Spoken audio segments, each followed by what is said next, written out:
நாம் பாடும் பொழுது, நாம் துதிக்கும் பொழுது இஸ்ரவேலின் தேவன் நம்ம அருகில வருவார். அவர் நம்மை தொடுவார். ஹல்லேலூயா. குருடருக்கும் செவிடருக்கும் சுகம் தந்தார். அவர் சுகம் தரப்போறார். நாம் பாடும் பொழுதே நமக்கு சுகத்தை தரப்போகிறார், விடுதலையை தரப்போகிறார்.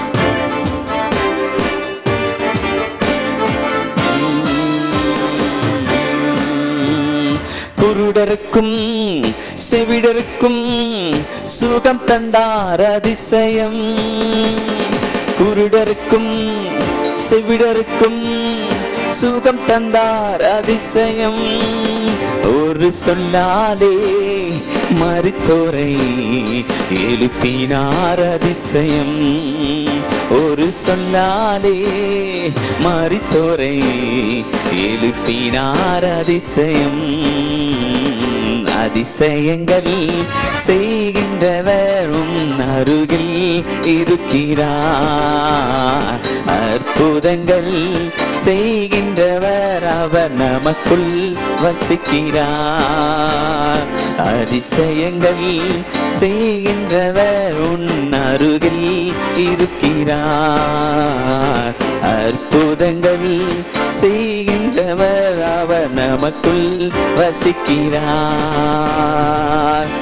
எல்லாரும் சேர்ந்து ஒரு சரணத்தை பாட போறோம்.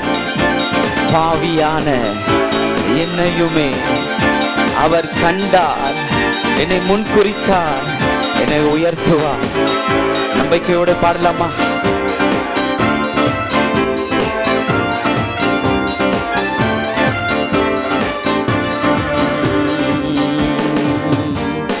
பாவியான என்னையுமே உயர்த்தினார் அதிசயம்.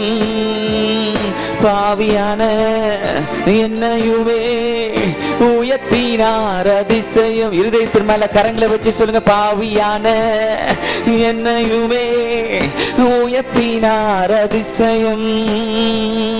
பாவியான என்னையுமே உயர்த்தினார் அதிசயம். இளையன் மீது நேசக்கரம் நீட்டினார் அதிசயம். இளையன் மீது நேசக்கரம் நீட்டினார் அதிசயம். அதிசயங்கள் செய்கின்றவர் உன் அருகில் இருக்கிறார். அற்புதங்கள் செய்கின்றவர் அவர் நமக்குள் வசிக்கிறார். அதிசயங்கள் செய்கின்றவர் நம் அருகில் இருக்கிறார். அற்புதங்கள் செய்கின்றவர் நமக்குள் வசிக்கிறார். அப்படியே இருக்கிற இடத்துல அப்படியே கண்களை மூடி சொல்லுங்களேன். அதிசயங்கள் செய்கின்றவர் நம் அருகில் இருக்கிறார். அற்புதங்கள் செய்கிறவர் அவர் நமக்குள் வசிக்கிறார். கர்த்தர் அவர்களை பார்த்து அன்றைக்கு கேட்டார், இதை செய்ய எனக்கு வல்லமை உண்டென்று விசுவாசிக்கிறீர்களா என்று நம்மை பார்த்தும் கேட்கிறார். நீ போகின்ற சூழ்நிலை பாதையை எனக்கு தெரியும், ஆனாலும் நான் அந்த பாதையை மாற்றுவேன் என்று நீ விசுவாசிக்கிறாயா? திருமணங்கள் நடக்கும் என்று விசுவாசிக்கிறாயா? சொல்லுவோம், விசுவாசிக்கிறேன் ஆண்டவரே, உம்மால் எல்லாம் ஆகும் ஆண்டவரே. அன்பு தகப்பனே, தொடர்ந்து எங்களோடு பேசுங்க ஆண்டவர். இயேசுவின் நாமத்தில் ஜெபிக்கிறோம். ஆமென்.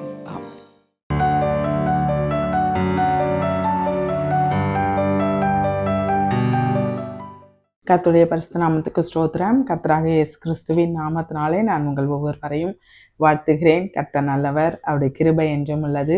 இன்றைக்கும் நாம் தியானிக்க போற வேத வசனம் உபாகமம் 13ஆம் அதிகாரம் 17, 18 வசனங்கள். சபிக்கப்பட்ட பொருளில் ஒன்றும் உன் கையில் இருக்க வேண்டாம். நான் இன்று உனக்கு கற்பிக்கிற உன் தேவனாகிய கர்த்தரின் கற்பனைகளை எல்லாம் நீ கைக்கொண்டு உன் தேவனாகிய கர்த்தருடைய பார்வைக்கு செம்மையானதை செய்யும்படி அவர் சத்தத்திற்கு செவி கொடுப்பாயானால், கர்த்தர் தமது கோபத்தின் உக்கிரத்தை விட்டு திரும்பி உனக்கு தயை செய்து உனக்கு இறங்கி அவர் உன் பிதாக்களுக்கு ஆணையிட்டபடி உன்னை விருத்தி அடைய பண்ணுவார். ஹல்லேலூயா. கர்த்தருடைய பார்வைக்கு செம்மையானதை செய்யும்படி அவருடைய சத்தத்திற்கு செவி கொடுப்பாயானால். ஹல்லேலூயா.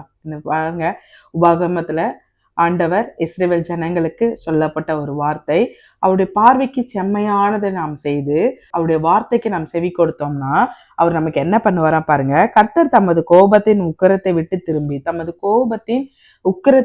திரும்பி உனக்கு தயை செய்து உனக்கு இறங்கி அவர் உன் பிதாக்களுக்கு ஆணையிட்டபடி உன்னை விருத்தி அடைய பண்ணுவார். உனக்கு தயை செய்து உனக்கு இறங்கி நம்ம அவருடைய பார்வைக்கு செம்மையானது செய்யும் போது அவர் பாருங்க என்னென்ன வார்த்தை வருது பாருங்க. அவர் கோபத்தை விட்டு திரும்பி உனக்கு இறங்கி உனக்கு தயை செய்து பிதாக்களுக்கு ஆணையிட்டபடி உன்னை விருத்தி அடைய பண்ணுவார். ஹல்லேலூயா. நம்மை விருத்தி அடைய செய்ய வைக்கிற நல்ல ஆண்டவர். ஆதியாகமம் புத்தகத்துல 8ஆம் அதிகாரத்துல நம்ம வாசிச்சோம்னு சொன்னா நம்ம நோவாவின் காலத்துல கூட நாம தியானிக்கலாம். நோவா அவரோடு கூட இருந்த அவருடைய பிள்ளைகள், மருமகள்கள், மனைவி வெளியில வந்ததுக்கு அப்புறம் அந்த நோவா பாத்தீங்கன்னு சொன்னா அந்த புறா தக்கனை பலியாய் கொடுக்கும் போது ஆண்டவர் அதை நுகர்ந்து அந்த நோவாவையும் நோவா குடும்பத்தாரையும் ஆண்டவர் ஆசீர்வதித்ததை நம்ம வேதத்துல பார்க்கலாம். ஆதியாகமம் 8ஆம் அதிகாரம் 7ஆம் வசனத்துல கூட வர்த்தித்து விருத்தியாகுங்கள், நீங்க திரளாய் பிறகி, அன்னைக்கு ஆண்டவர் ஆசீர்வதிக்கிறத பாருங்க, திரளாய் பெருகி வர்த்தித்து விருத்தியாகுங்கள் அப்படின்னு சொல்லி நம்மை விருத்தி அடைய வைக்கிற ஆண்டவர் எப்பொழுதும் நல்ல ஆண்டவர். அவருடைய பிள்ளைகளை எப்பொழுது விருத்தி அடைய செய்வார். அன்னைக்கு அவருடைய மன விருப்பத்தின்படி செய்த வேதவசனம் அதான் சொல்லுது பாருங்க. அவருக்கு செம்மையானது, அவருடைய பார்வைக்கு, கர்த்தரின் பார்வைக்கு செம்மையானதை செய்து, இதை நம்ம தாவீதோட வாழ்க்கையிலே பார்க்கலாம். ஆண்டவருடைய இருதயத்துக்கு ஏற்றமானவனா இருந்த இந்த தாவீது, அவர் பாருங்க, ஆண்டவர் தாவீதோடு கூட இருந்தாராம். அதனால தாவீது நாளுக்கு நாள் விருத்தி அடைந்தான். நாளுக்கு நாள், டே பை டே ஒரு விருத்தியை ஆண்டவர் தாவீதுக்கு கட்டளையிட்டார், தாவீதுக்கு கொடுத்தார் அப்படின்னு சொல்லி நம்ம வேதத்துல பார்க்கலாம். ஆண்டவர் நம்மை விருத்தி அடைய செய்ய வைக்கிற நல்ல ஆண்டவர். அவருடைய பிள்ளைகள் எப்பொழுதும் எல்லாவற்றிலையும் சுகித்திருக்கணும், ஆசீர்வாதமா இருக்கணும், ஆசீர்வாதத்துல குறைவு இல்லாம இருக்கணும். அதுவும் விருத்தி அடைந்த ஒரு வாழ்க்கை. சும்மா ஏதோ கிறிஸ்துவுக்குள்ள வந்துட்டோம் அப்படின்னா அப்படியே இருக்கணும், அப்படி கிடையாது. அவர்களை விருத்தி அடைய வைக்கிற நல்ல ஆண்டவர். அன்னைக்கு தாவீது அதனாலதான் பாருங்க, நாளுக்கு நாள் விருத்தி, எல்லாவற்றிலையும் அவர் எது செய்தாலும் அதுல ஒரு விருத்தியை ஆண்டவர் கட்டளையிட்டார். சேனைகளின் கர்த்தர் தாவீதோடு கூட இருந்தார் அப்படின்னு சொல்லி இன்னைக்கும் விருத்தி அடைய வைக்கிற ஆண்டவரை தான் நாம தியானிக்க போறோம். வேதத்துல இருந்து யாருக்கெல்லாம் எப்படிப்பட்ட சூழ்நிலையில எப்படி விருத்தியை கொடுத்தார், எப்படிப்பட்ட விருத்தியை அவர்கள் அடைந்தார்கள் அப்படின்னு சொல்லி நம்ம வேதத்துல இருந்து பார்ப்போம்.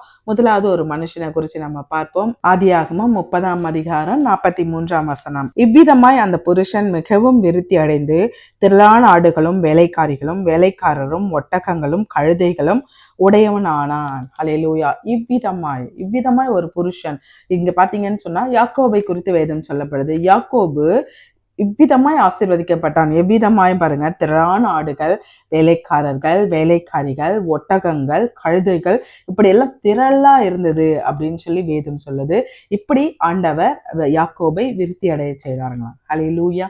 யாக்கோபு எல்லா விதத்திலையும், அதாவது ஒட்டகங்கள், வேலைக்காரர்கள், வேலைக்காரிகள், கழுதைகள், திரளான ஆடுகள், இப்படி எல்லாமே உடைய ஒரு பெரிய ஒரு விருத்தியை இந்த யாக்கோபு இருந்துகிட்டு இருக்காரு. இதுக்கு முன்னாடி அப்படி இருந்தாரா அப்படின்னு சொன்னா யாக்கோபே பாருங்க சொல்றாரு 32ஆம் அதிகாரம், ஆதியாகமம் 32ஆம் அதிகாரம் 10ஆம் வசனத்துல, நான் கோலும் கையுமா இந்த யோர்தானை கடந்து போனேன், இப்பொழுது இவ்விரண்டு பரிவாரங்களையும் உடையவனானேன். அவர் சொல்றாரு பாருங்க, நான் கோலும் கையுமா இந்த யோர்தானை கடந்து போனேன், இந்த யோர்தானை நான் வெறும் கோலும் கையுமா கடந்து போனேன், இப்பொழுது 2 பரிவாரங்களை உடையவனாய் மாறி போனேன் அப்படின்னு சொல்றாரு. வெறும் கோலும் கையுமா இருந்த, வெறும் கோல் தான் வச்சிருந்தாரு. அந்த யாக்கோபை தான் ஆண்டவர் பாருங்க விருத்தி அடைய பண்ணாருங்களா. ஏராளமான வேலைக்காரிகள் எல்லாம் கொடுத்து ஆண்டவர் விருத்தி அடைய செய்தார் அப்படின்னு சொல்லி நம்ம வேதத்துல இருந்து பார்க்கலாம். இந்த யாக்கோபு பாருங்க, ஏசா அவருடைய ஆசீர்வாதத்தையும் அவருடைய சேஷ்ட புத்திர பாக்கியத்தையும் அப்படிப்பட்ட ஆசீர்வாதத்தையும் வாங்கிக்கிறாரு. அப்பா கொடுத்த ஆசீர்வாதத்தையும் வாங்கிக்கிறாரு. இந்த ஏசா வேட்டையாடிட்டு ரொம்ப களைச்சு போய் வராரு. இந்த யாக்கோபு பாருங்க கூழ் பண்ணிக்கிட்டு இருக்காருங்களாம், சிகப்பு கூழ் பண்ணிக்கிட்டு இருக்காரு. அதை வந்தோன்னே ரொம்ப பசியா இருந்ததுனால ஏசா கேட்கிறாரு, எனக்கு கொஞ்சம் கூழ் தரியா அப்படின்னு சொன்னோன்னே இந்த யாக்கோபு, உனக்கு கூழ் வேணும்னா உன்னோட சேஷ்ட புத்திர பாக்கியத்தை எனக்கு தரியா, அந்த ஆசீர்வாதத்தை எனக்கு தரியானா அதை எடுத்துக்கோ அப்படின்னு சொல்லிட்டு வெறும் ஒரு கூழுக்காக இந்த ஏசா யாக்கோபுக்கு சேஷ்டபுத்திர பாக்கியம் ஆசீர்வாதத்தையும் கொடுத்துடுறாரு. அது மட்டும் இல்லாம அப்பா ஈசாக்கு பாருங்க ஏசாவை ஆசீர்வாதிக்கணும் அப்படின்னு சொல்லி கூப்பிடுறாரு. ஆனா அப்பவும் பாத்தீங்கன்னா ஏசாவை போகாம இந்த யாக்கோபு போய் அப்பா கொடுக்கிற ஆசீர்வாதம், வானத்தின் கொழுமைகள், பூமியின் நிறைவுனால நீ ஆசீர்வாதமா இருக்கணும் அப்படின்னு சொல்லி அந்த ஈசாக்கு கொடுத்த ஆசீர்வாதத்தையும் இந்த யாக்கோபு திருட்டுத்தனமா பெற்றுக்கொள்றாரு. இந்த 2 ஆசீர்வாதத்தையும் வாங்கினால சகோதரனாக ஏசா ரொம்ப கோவத்துல இருக்காரு. எனக்கு வர வேண்டிய ஆசீர்வாதத்தெல்லாம் இந்த யாக்கோபு எடுத்துக்கிட்டானே அப்படின்னு சொல்லி அவனை கொல்றேன் அப்படின்னு சொல்லி தேடும் போதுதான் யாக்கோபின் தாயாகிய ரெபேக்கா பாருங்க, பதான் அரண் இருக்க என்னுடைய சகோதரன் வீட்டுக்கு போயிடு, உன்னுடைய சகோதரன் ஏசாவுடைய கோபம் தணிஞ்ச போது நான் ஆள் விட்டு அனுப்புறேன் அப்படின்னு சொன்ன உடனே இந்த யாக்கோபு அப்பதான் கடந்து போறாரு. வெறும் கோலோட கூட கடந்து போறாரு. அப்படி கடந்து போயிட்டு இருக்கும்போதுதான் ஆரான் அப்படின்னு அந்த இடத்துக்கு வந்த உடனே நைட் ஆயிடுது. ஒரு கல்லு வச்சு படுத்துட்டு இருக்காரு. அப்படி படுத்திருக்கும் போதுதான் பாத்தீங்கன்னா ஒரு தரிசனத்தை பார்க்கிறாரு. வானத்துக்கும் பூமிக்கும் ஒரு ஏணி வைக்கப்பட்டிருக்கு. அந்த ஏணியோட நுனி வானத்துல வைக்கப்பட்டிருக்கலாம், வானத்தின் மேல இருக்கு அப்படின்னு சொல்லிட்டு அதுல பாத்தீங்கன்னா தெய்வ தூதர்கள் ஏறுவதும் இறங்குவதுமா இருக்காங்க. அது பார்க்கும் போதே பாத்தீங்கன்னா அந்த மேலிருந்து ஆண்டவர் அவரோடு கூட பேசுறது, வாக்குத்தத்தங்கள் மூலமாக பேசுறத நம்ம வேதத்துல இருந்து பார்க்கலாம். ஆதியாகமம் 28ஆம் அதிகாரம் 14ஆம் வசனம். உன் சந்ததி பூமியின் தூளை போல் இருக்கும், நீ மேற்கையும் கிழக்கையும் வடக்கையும் தெற்கையும் பரம்புவாய், உனக்குள்ளும் உன் சந்ததிக்குள்ளும் பூமியின் வம்சங்கள் எல்லாம் ஆசீர்வதிக்கப்படும். நான் உன்னோடு இருந்து நீ போகிற இடத்திலெல்லாம் உன்னை காத்து இந்த தேசத்துக்கு உன்னை திரும்பி வர பண்ணுவேன், நான் உனக்கு சொன்னதை செய்யும் அளவும் உன்னை கைவிடுவதில்லை என்றார். ஹல்லேலூயா, ஹல்லேலூயா. அவர் பாருங்க அந்த தேவ தூதர்கள் ஏறுகிறவங்களும் இறங்குவங்களா இருக்காங்க. அதற்கு மேலாக கர்த்தர் நின்று, நான் ஆபிரகாமின் ஈசாக்கின் தேவன், உன்னுடைய தேவனும் நான் அப்படின்னு சொல்லி நீ கிழக்கிலும் மேற்கிலும் எல்லாவற்றிலும் பரம்புவாய், நீ ஆசீர்வாதமா இருப்பாய், நான் உனக்கு சொன்னதை செய்யும் அளவும் உன்னை கைவிடுறதில்லை அப்படின்னு சொல்லி இந்த யாக்கோபுக்கு ப்ராமிஸ் பண்றதை நம்ம வேதத்துல இருந்து பார்க்கலாம். நான் உன்னை பாதுகாத்து நீ போற இடத்துல எல்லாம் உனக்கு உண்ண உணவு, உடுக்க உடை எல்லாம் கொடுத்து உன்னை பாதுகாத்து இந்த தேசத்துக்கு நான் உன்னை திரும்பி வர பண்ணுவேன், நான் உனக்கு சொன்னதை செய்யும் அளவும் உன்னை கைவிடுவதில்லை அப்படின்னு சொல்லி இந்த யாக்கோபுக்கு ஆண்டவர் ப்ராமிஸ் பண்றாரு. அவர் பாருங்க, கைவிடாத நேசர். நமக்கு என்ன ப்ராமிஸ் பண்றாரோ அந்த வாக்குத்தத்தங்களை நிறைவேற்றுகிற ஆண்டவர் நம்முடைய ஆண்டவர். ஹல்லேலூயா, ஹல்லேலூயா. உங்களுக்கும் கர்த்தர் ஏதாவது ஒரு வாக்குத்தத்தம் கொடுத்திருந்தாருன்னா, இப்ப வரைக்கும் எனக்கு அந்த வாக்குத்தத்தம் நடக்கலையே அப்படின்னு சொல்லி சோர்ந்து போயிருக்கீங்களா? ஆண்டவர் பாருங்க, வெறும் கோலும் கையுமாய் போன யாக்கோபை உன்னை காத்து உன்னை திரும்பவுமா இந்த தேசத்துக்கு கொண்டு வருவேன் அப்படின்னு சொல்லி ப்ராமிஸ் பண்ண ஆண்டவர் அதை அப்படியே நிறைவேற்றினார். 2 பரிவார சேனைகளுக்கு தலைவனாக்குன ஆண்டவர், ஏராளமான வேலைக்காரர்கள், வேலைக்காரிகள், கழுதைகள், ஒட்டகங்கள், ஆடு மாடுகளை கொடுத்த ஆண்டவர் நம்முடைய ஆண்டவர்.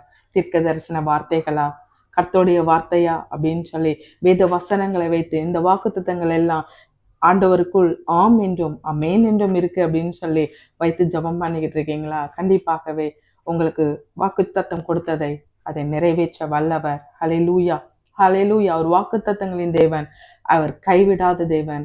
அவர் சொன்னதை செய்யும் அளவும் கைவிட மாட்டேன்னு சொல்லி யாக்கோபுக்கு சொல்லி அதை அப்படியே நிறைவேற்றின ஆண்டவர் யாக்கோபை சகல காரியத்திலையும் அவர் சொல்றாரு பாருங்க, நன்மையான ஈவுகளை எனக்கு கொடுத்து ஆண்டவர் என்னை ஆசீர்வதித்தார் அப்படின்னு சொல்லி ஆதியாகமம் 32ஆம் அதிகாரம் 11ஆம் வசனத்துல நம்ம வாசிச்சோம்னு சொன்னா, என் சகோதரனாகிய ஏசாவின் கைக்கு என்னை தப்புவியும், அவன் வந்து என்னையும் பிள்ளைகளையும் தாய்மார்களையும் முறியடிப்பான் என்று அவனுக்குள் நான் பயந்திருக்கிறேன், தேவரீரோ நான் உனக்கு மெய்யாகவே நன்மை செய்து. நான் என்னோட சகோதரன் ஏசாவுக்காக நான் பயந்திருந்தேன், ஆனா தேவரீரோ எனக்கு நன்மை செய்து, அந்த பயத்தை எல்லாம் எடுத்து போட்டு எனக்கு நன்மை செய்து என்னை விருத்தி அடைய செய்ய வைத்த ஆண்டவர் அப்படின்னு சொல்லி இந்த யாக்கோபு சொன்னதை போல விருத்தி அடைய வைக்கிற ஆண்டவர் நம்முடைய ஆண்டவர். என்னைக்கும் ஒன்றும் இல்லாத சூழ்நிலையில இருக்கீங்களா? ஆனா ஆண்டவர் உங்களை கைவிட மாட்டார். அவர் கைவிடாத தேவன். அவர் உங்களை விருத்தி அடைய வைக்கிற நல்ல ஆண்டவர். அன்னைக்கு சாரிபாத் விதவையின் வீட்டுல கொஞ்சம் எண்ணெய் கொஞ்சமாவதா இருந்தது, அதை விருத்தி அடைய வைத்து பஞ்சகாலம் முடிகிற வரைக்கும் அந்த எலியாவையும் சாரிபாத் விதவையும் அவருடைய மகனையும் வாழ வைத்த பிழைக்க வைத்த ஆண்டவர் நம்முடைய ஆண்டவர். கொஞ்சம் இருந்தா போதும், அதை விருத்தி அடைய செய்வார். இப்பொழுதும் ஒன்றும் இல்லாத சூழ்நிலையில் யாக்கோபை விருத்தி அடைய செய்ய வைத்த ஆண்டவர் நம்முடைய ஆண்டவர். இரண்டாவது ஒரு மனுஷனை குறித்து நம்ம பார்ப்போம். அவரையும் ஆண்டவர் விருத்தி அடைய வைத்தாருங்களா? எதுல விருத்தி அடைய வைத்தார் அப்படின்னு சொல்லி வேதத்திலிருந்து பார்க்கலாமா? ஆதியாகமம் 26ஆம் அதிகாரம் 13ஆம் வசனம். அவன் ஐஸ்வர்யவனாகி வரவர விருத்தி அடைந்து மகா பெரியவனானான். அவனுக்கு ஆட்டு மந்தையும் மாட்டு மந்தையும் அநேக பணிவிடைக்காரரும் இருந்தபடியினால் பெலிஸ்தர் அவன் மேல் பொறாமை கொண்டு அவன் ஐஸ்வர்யவனாகி வர வர விருத்தி அடைந்து மகா பெரியவனானான். ஹல்லேலூயா. இங்க பாத்தீங்கன்னா ஈசாக்கை குறித்து நம்ம வேதத்துல பார்க்கலாம். ஆதியாகமம் 26ஆம் அதிகாரத்துல ஆண்டவர் பாருங்க, ஈசாக்குக்கு ஆண்டவர் ப்ராமிஸ் பண்றாரு. ஆபிரகாமின் நாட்கள் நடந்தது போல கொடிய பஞ்சம் இந்த ஈசாக்குடைய காலத்துல நடக்குது. ஈசாக்குடைய காலத்துல அந்த கொடிய பஞ்சம் வருது. அப்ப ஈசாக்கு பார்த்தா நம்ம வேற தேசத்துக்கு போயிடலாம், இந்த பஞ்சத்துல எதுக்கு இங்க இருக்கணும் அப்படின்னு சொல்லி வேற தேசத்துக்கு போகலாம் அப்படின்னு சொல்லி நினைக்கும் போது ஆண்டவர் தரிசனத்துல அவரோடு கூட பேசுறாரு. அவர் பேசி சொல்றாரு, நீ வேற தேசத்துக்கு எல்லாம் போவேனா, நீ இந்த இடத்திலே இரு அப்படின்னு சொல்லி ஒரு ப்ராமிஸ் வார்த்தை சொல்றாரு பாருங்க. இந்த தேசத்திலே வாசம் பண்ணு, நான் உன்னோட கூட இருந்து உன்னை ஆசீர்வதிப்பேன். நான் உனக்கும் உன் சந்ததிக்கும் இந்த தேசங்கள் யாவையும் தந்து உன் தகப்பனாகிய ஆபிரகாமுக்கு நான் இட்ட ஆணையை நிறைவேற்றுவேன். ஹல்லேலூயா. அவர் பாருங்க, நீ இந்த தேசத்திலேயே வாசம் பண்ணு, நான் உன்னை ஆசீர்வதிப்பேன். எதனால தெரியுமா? உன் தகப்பனாருக்கும் நான் வாக்குத்தத்தம் பண்ணியிருக்கேன், நான் ஆசீர்வதிப்பேன்னு சொல்லி ப்ராமிஸ் பண்ணியிருக்கேன். ஏன்னா ஆபிரகாமை கூப்பிடும் போதே சொல்றாரு, ஆபிரகாம் நான் காண்பிக்க தேசத்துக்கு போ, உன்னை ஆசீர்வதிக்கவே ஆசீர்வதிப்பேன், உன் சந்ததியை ஆசீர்வதிப்பேன்னு சொல்லி ப்ராமிஸ் பண்ணாரு இல்லையா? அந்த வார்த்தையை ஈசாக்குக்கும் ஆண்டவர் சொல்றாருன்னா, நிச்சயமாவே உன்னை ஆசீர்வதிப்பேன், நீ இந்த தேசத்திலேயே இரு அப்படின்னு சொல்லி இந்த ஈசாக்கும் பாருங்க ஆண்டோடைய சத்தத்துக்கு கீழ்ப்படிந்து அந்த தேசத்திலேயே இருக்காரு. கொடிய பஞ்சம். ஆனா ஈசாக்கு விதை விதைக்கிறாருங்களா, 100 மடங்கு ஆசீர்வாதம். தண்ணி கிடையாது, இருந்த விதை நிலம் கொஞ்சம் தான், அந்த கொஞ்சம் விதை நிலத்தை வச்சு விதை விதைக்கிறாரு. 100 மடங்கு ஆசீர்வாதம். ஹல்லேலூயா. ஹல்லேலூயா. கர்த்தருடைய பார்வைக்கு செம்மையானது செய்து அவருடைய சத்தத்துக்கு நம்ம கீழ்ப்படியும் போது நமக்கு விருத்தியை கொடுக்கிற ஆண்டவர். இந்த ஈசாக்கு பாருங்க, வர வர பெரியவனாகி விருத்தி அடைந்து பெலிஸ்தியர் அவர் ரொம்ப செழிப்பா வராரு, பெரியவனா வராரு, ஐஸ்வர்யவனா வராரு அப்படின்னு சொல்லி அவர் மேல பொறாமை கொண்டு ஈசாக்கு நீ இந்த இடத்துல இருக்க வேணாப்பா, இந்த இடத்த விட்டு வேற போ, தூர தேசத்துக்கு போ அப்படின்னு சொல்லி சொல்லுகிற அளவுக்கு அங்க இருந்த அந்த அபிமெலேக்கை விட அவர் பெரியவனா மாறுறாரு அப்படின்னு சொல்லி அபிமெலேக்கு பயப்படுறாருங்களா. அவர் பயந்து ஈசாக்க பாருங்க, நீங்க வேற தேசத்துக்கு போயிடுங்க அப்படின்னு சொல்லி சொல்றாரு. கர்த்தருடைய ஆசீர்வாதமே வேதம் சொல்லுது. நீதிமொழிகள் 10ஆம் அதிகாரம் 22ஆம் வசனத்துல இது வசனம் சொல்லுது, கர்த்தருடைய ஆசீர்வாதமே ஐஸ்வர்யத்தை தரும், அதனோட அவர் வேதனையை கூட்டார். ஹல்லேலூயா. ஐஸ்வர்யம் கனம் மகிமை எல்லாம் கொடுக்கிறவர் நம்முடைய ஆண்டவர். கர்த்தருடைய ஆசீர்வாதம் தான் ஒரு மனுஷனுக்கு ஐஸ்வர்யத்தை தரும், அதனோட அவர் வேதனையை கூட்டார் அப்படின்னு சொல்லி வேதம் சொல்லுது. ஹல்லேலூயா. அன்னைக்கு ஈசாக்குக்கு பாருங்க, அவன் ஐஸ்வர்யவனாகி வர வர விருத்தி அடைந்து மகா பெரியவனானான். ஹல்லேலூயா. வேதனை இல்லாத ஐஸ்வர்யத்தை கொடுக்கிற ஆண்டவர். அது மட்டும் இல்லாம உபாகமம் 8ஆம் அதிகாரம் 18ஆம் வசனத்திலையும் நம்ம வாசிச்சோம்னு சொன்னா ஐஸ்வர்யத்தை சம்பாதிப்பதற்கான பலனை கர்த்தர் கொடுக்கிறாருங்க. ஹல்லேலூயா. ஒரு மனுஷனுக்கு ஐஸ்வர்யத்தை கொடுக்கணுமா, கனத்தை கொடுக்கணுமா, மேன்மையை கொடுக்கணுமா, அது மட்டும் இல்லாம அந்த ஐஸ்வர்யத்தை சம்பாதிப்பதற்கான பலனை கர்த்தர் கொடுக்கிறார் அப்படின்னு சொல்லி வேதம் சொல்லுது. ஹல்லேலூயா. ஆண்டவர் நமக்கு பலன் கொடுத்தா மட்டும்தான் நாம் ஐஸ்வர்யத்தை சம்பாதிக்க முடியும். அது மட்டும் இல்லாம அந்த ஐஸ்வர்யம் வேதனை இல்லாம இருக்கணும்னு சொன்னா கர்த்தருடைய ஆசீர்வாதமே அது நமக்கு ஐஸ்வர்யத்தை கொடுக்கும் அப்படின்னு சொல்லி வேதம் சொல்லுது. அன்னைக்கு ஈசாக்குக்கு ஐஸ்வர்யத்துல ஒரு விருத்தியை கட்டளையிட்ட ஆண்டவர், யாக்கோபுக்கு நன்மையினால் விருத்தியை கட்டளையிட்டு ஆசீர்வதித்த ஆண்டவர் நம்முடைய ஆண்டவர். மூன்றாவதா ஒரு மனுஷனை குறித்து நம்ம பார்ப்போமா? அவருக்கும் பாருங்க ஆண்டவர் ஒரு விருத்தியை கொடுக்கிறாருங்க. அவருக்கு எதுல விருத்தியை கொடுக்கிறாரு அப்படின்னு சொல்லி நம்ம வேதத்துல வாசிப்போம். 1 ராஜாக்கள் 4ஆம் அதிகாரம் 29ஆம் வசனம். தேவன் சாலமோனுக்கு மிகுதியான ஞானத்தையும் புத்தியையும் கடற்கரை மணலத்தனையாக மனோவிருத்தியையும் கொடுத்தார். ஹல்லேலூயா. தேவன் சாலமோனுக்கு ஞானத்தையும் கொடுக்கிறாருங்களாம், புத்தியை கொடுக்கிறாராம், கடற்கரை மணலத்தனையாக விருத்தியை கொடுக்கிறாரு. அவருக்கு ஞானத்திலையும் புத்தியிலையும் விருத்தியை ஆண்டவர் இந்த சாலமோனுக்கு கொடுக்கிறார். ஹல்லேலூயா. வெறும் ஐஸ்வர்யத்தை மட்டுமா, நன்மையான காரியங்களை மட்டுமா விருத்தி கொடுக்கிறவர் இல்ல, நமக்கு ஞானத்தையும் புத்தியையும் கொடுக்கிற ஆண்டவர். இந்த சாலமன் பாருங்க, அவரு ஆண்டவருக்கு ஆண்டவர் மேல ரொம்ப அன்பா இருக்கிற ஒரு மகனா இருக்காரு.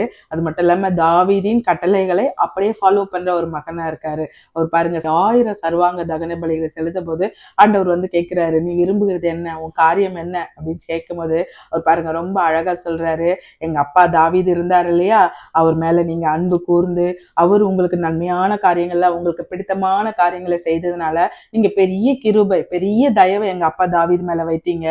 அந்த தயவை என் மேலேயும் பாராட்டி இந்த அடியேன் மேலேயும் பாராட்டி எனக்கும் அந்த ராஜான்ற அந்த பதவியை கொடுத்திருக்கீங்க.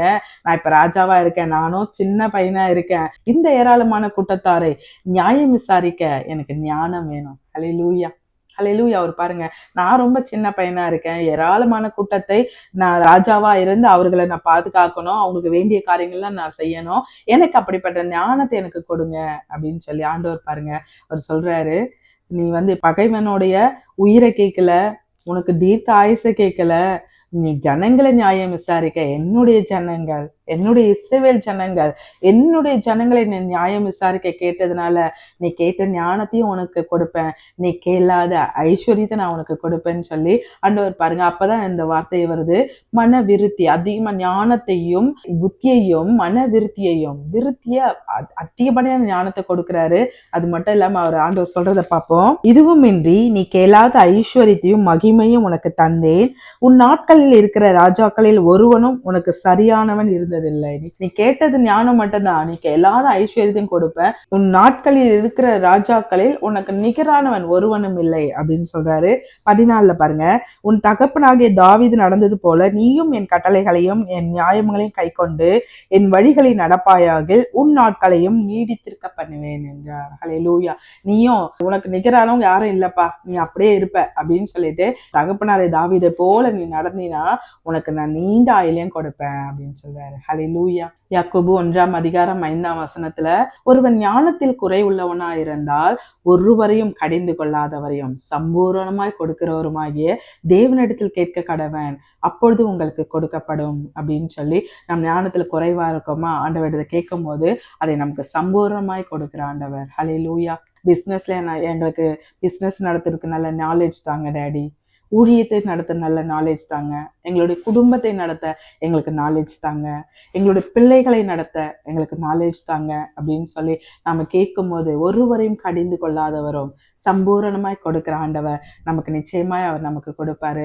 3 விருத்திகளை நம்ம பார்த்தோம். முதலாவது யாக்கோபுக்கு விருத்தியை கொடுத்தாரு, ஈசாக்குக்கு விருத்தியை கொடுத்தாரு, சாலமோனுக்கு ஞானத்துல விருத்தியை கொடுத்தாரு. 3 விருத்திகளை நம்ம பார்த்தோம். 4வதா ஒரு விருத்தியை பார்த்தோம் அப்படின்னு சொன்னா நீதிமொழிகள் 9:11 என்னாலே உன் நாட்கள் பெருகும், உன் ஆயுசின் வருஷங்கள் விருத்தியாகும். என்னாலே உன் நாட்கள் பெருகும். ஆண்டவர் பாருங்க, நீதிமொழிகள் 9:11 என்னாலே உன் நாட்கள் பெருகும், உன் ஆயுசின் வருஷங்கள் விருத்தியாகும் அப்படின்னு சொல்லி வேதம் சொல்லுது.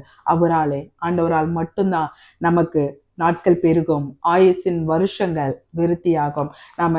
நம்ம சங்கீதத்துல வேதத்துல வாசிச்சோம்னு சொன்னா, இதோ கர்த்தருக்கு பயப்படுகிற மனுஷன் இவ்விதமாய் ஆசீர்வதிக்கப்படுவான் அப்படின்னு சொல்லி, எப்படி எல்லாம் ஆசீர்வதிக்கப்படுவாங்க அப்படின்னு சொல்லிட்டு சங்கீதம் 128:6 இதோ கர்த்தருக்கு பயப்படுகிற மனுஷன் இவ்விதமாய் ஆசீர்வதிக்கப்படுவான் அப்படின்னு சொல்லிட்டு, கடைசியில பாத்தீங்கன்னா 128:6 பிள்ளைகளின் பிள்ளைகளை பார்ப்பார்கள், எருசலேமின் வாழ்வை காண்பார்கள் அப்படின்னு சொல்லி நம்ம வேதத்தை பார்க்கலாம். பிள்ளைகளின் பிள்ளைகள், ஆண்டவர் நம்முடைய ஆயுசு நாட்களை விருத்தி அடைய பண்ணும்போது நாம் பிள்ளைகளின் பிள்ளைகளை பார்க்கிறவர்களா இருப்போம். இதை நம்ம யோபுவோட வாழ்க்கையில பார்க்கலாம். யோபு பாருங்க, கர்த்தருக்கு பயந்து, தாவீது சொன்னது போல கர்த்தருக்கு பயப்படுகிற மனுஷன் பிள்ளைகளின் பிள்ளைகளை பார்ப்பான் அப்படின்னு சொன்னது போல, இந்த யோபு கர்த்தருக்கு பயந்து பொல்லாப்புக்கு விலகி இருக்கிற மனுஷன். அவர் பாருங்க, பிள்ளைகளின் பிள்ளைகளை நாம யோபு புத்தகத்துல யோபு 42:16-17 நம்ம வாசிச்சோம்னு சொன்னா, இதற்கு பின்பு யோபு 140 வருஷம் உயிரோடு இருந்து 4 தலைமுறையாக தன் பிள்ளைகளையும் தன் பிள்ளைகளுடைய பிள்ளைகளையும் கண்டான். யோபு நெடுநாளாயிருந்து பூரண வயதுள்ளவனாய் மரித்தான். ஹல்லேலூயா. கர்த்தருக்கு பயந்து பொல்லாப்புக்கு விலகி இருந்த அந்த யோபு பிள்ளைகளின் பிள்ளைகளை பார்த்து பூரண வயதுள்ளவனா இருந்து மரித்தான் அப்படின்னு சொல்ல வேதத்துல பார்க்கலாம். நம்முடைய ஆயுசு நாட்களை விருத்தி அடைய செய்ய வைக்கிற ஆண்டவர் நம்முடைய ஆண்டவர். ஹல்லேலூயா, ஹல்லேலூயா. வெறும் உலக பிரகாரமான விருத்தி மட்டும்தானா?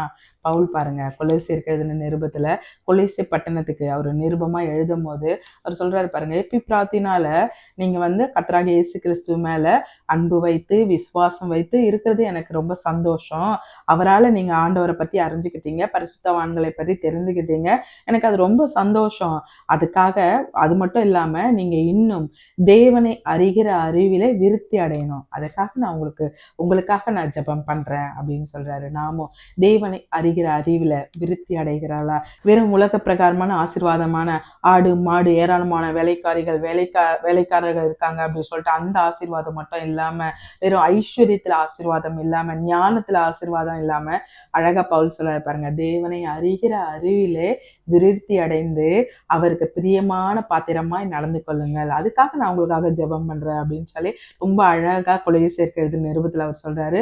கொலோசியர் 1:9-10 இது நிமித்தம் நாங்கள் அதை கேட்ட நாள் முதல் உங்களுக்காக இடைவிடாமல் ஜெபம் பண்ணுகிறோம். நீங்கள் எல்லா ஞானத்தோடும் ஆவிக்குரிய விவேகத்தோடும் அவருடைய சித்தத்தை அறிகிற அறிவினாலே நிரப்பப்படவும் சகலவித நற்கிரியைகளையுமாக கனிகளை தந்து தேவனை அறிகிற அறிவிலே விருத்தி அடைந்து கர்த்தருக்கு பிரியமுண்டாக அவருக்கு பாத்திரராய் நடந்து கொள்ளவும். ஹல்லேலூயா. தேவனை அறிகிற அறிவிலே விருத்தி அடைந்து கர்த்தருக்கு பிரியம் உண்டாக பாத்திரராய் நீங்க நடந்து கொள்ளவும் இருக்கணும். அதுக்காக நான் உங்களுக்காக ஜெபம் பண்றேன் அப்படின்னு சொல்லி நாமும் இந்த உலக வாழ்க்கையில வெறும் உலக பிரகாரமான ஆசீர்வாதங்கள் அதுல மட்டும் எனக்கு விருத்தி வேணும் அப்படின்னு சொல்லாம, நாங்க உங்களை அறிகிற அறிவுல எங்களுக்கு விருத்தி வேணும், உமக்கு பிரியமான ஒரு பாத்திரமாய் நாங்க நடந்து கொள்ளணும் அப்படின்னு சொல்லி நம்ம ஆண்டவரிடத்துல கேட்போமா? இப்பொழுதும் அந்த யாக்கோபை போல ஆசீர்வதிங்க, ஈசாக்கை போல ஆசீர்வதிங்க, சாலமோனை போல ஞானத்தை கொடுங்க, யோபுவை போல பூரண வயதுள்ளவர்களா எங்களையும் எங்க குடும்ப உறவுகளையும் ஆண்டவர் ஆசீர்வதிங்க அப்படின்னு சொல்லி நம்ம ஜெபத்தோடு கூட கேட்போமா? நல்ல ஆண்டவரே, நல்ல இந்த வேலைக்காக நன்றியோடு துதிக்கிறோம் அப்பா. இப்பொழுதும் எங்கள் ஒவ்வொருவரையும் உங்களுடைய கரத்துல கொடுக்கிறோம் டாடி. எதிலெல்லாம் குறைவா இருக்கமோ ஆண்டவர் விருத்தி அடைய செய்வீராக. அன்னைக்கு கோபமா இருந்தபோது அன்னைக்கு நோவா ஒரு புறா குஞ்சை தகன பலியாய் கொடுத்த போது அதை நுகர்ந்து மகிழ்ந்து நோவாவையும் குடும்பத்தையும் ஆசீர்வதித்து வர்த்தித்து விருத்தியாகுங்கன்னு சொல்லி ஆசீர்வாதத்த நல்ல ஆண்டவர் இல்லையா? இப்பொழுதும் இந்த நிகழ்ச்சியை பார்த்து யாரெல்லாம் என்னோடு கூட ஜெபம் பண்ணிக்கிட்டு இருக்காங்களோ ஆண்டவர் ஒவ்வொருவரையும் ஆசீர்வதிப்பீராக. பேராய் ஒவ்வொருவரையும் ஆசீர்வதிங்க டாடி. அவர்கள் குடும்ப உறுப்பினர்கள் ஒவ்வொருவரையும் ஆசீர்வதிங்க. யாருக்கெல்லாம் ஜெபம் பண்ணிக்கிட்டு இருக்காங்க, குடும்ப உறவுகளா, நண்பர்களா, சகோதர சகோதரிகளுக்கு ஜெபம் பண்றாங்களா, ஆண்டவர் ஒவ்வொருவரையும் ஆசீர்வதிப்பீராக. இதுலெல்லாம் விருத்தி வேணும்னு சொல்லி கேட்கிறாங்களோ அப்பா ஏஸ்டடி அந்த யாக்கோவை போல வெறும் கோலும் கையுமா எங்க கிட்ட இப்படிப்பட்ட காரியம்தான் இருக்கு அப்படின்னு சொல்லி, இதை தவிர வேற எதுவுமே இல்லைன்னு சொல்லி இந்த நிகழ்ச்சியை பார்த்து அங்கலாய்ப்போடு கூட அப்ப உடைய சமூகத்துல ஜெபம் பண்ணிக்கிட்டு இருக்காங்களா ஆண்டவர், அவர்களை இரு பரிவார சேனைகளுக்கு அன்னைக்கு யாக்கோபை தலைவனாக்கின நல்ல ஆண்டவர் இல்லையா? இப்பொழுதே இவர்களுடைய குடும்பத்துல ஒரு விருத்தியை கட்டளையிடுவீராக. ஆசீர்வாதத்தின் ஊற்றுகள் திறக்கப்படட்டும் டாடி, இயேசுவின் நாமத்தினால, இயேசுவின் ரத்தத்தினால திறக்கப்படட்டும். ஹல்லேலூயா. அப்பா ஏஸ்டாடி பஞ்ச காலத்துல ஈசாக்கை ஆசீர்வதித்த ஆண்டவர் இவர்களையும் ஆசீர்வதிங்க.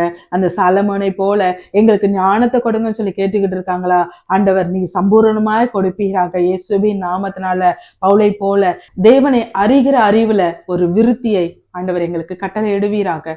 உமக்கு பிரியமான ஒரு பாத்திரமாய் நாங்கள் இருக்க ஆண்டவர் எங்களை கிருபை பாராட்டுவீராக. ஹல்லேலூயா, ஹல்லேலூயா. அப்ப இன்னும் அந்த பவுல் சொல்றதை போல தேவனை அறிகிற அறிவுல நாங்கள் விருத்தி அடையணும் டாடி. வெறும் இந்த உலக பிரகாரமான ஆசீர்வாதங்கள் மட்டுமல்ல, உமக்குள் வளருகிற உம்மை அறிகிற அறிவுல நாங்கள் விருத்தி அடைய எங்களை உம்முடைய கரத்துல கொடுக்கிறோம். உமக்கு பிரியமான ஒரு பாத்திரங்களாய் நாங்கள் நடந்து கொள்ள எங்களை உம்முடைய பாதத்துல சமர்ப்பிக்கிறோம் daddy.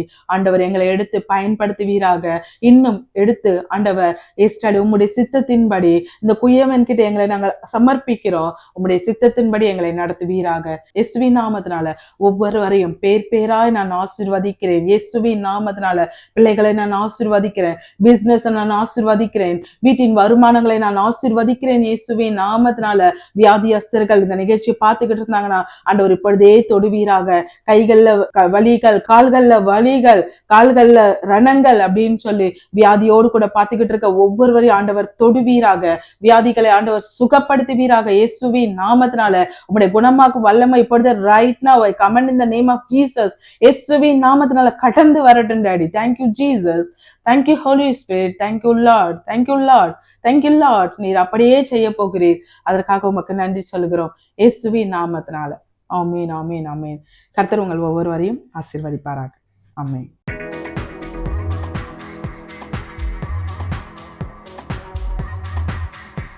For prayer request in Singapore number 6589872057.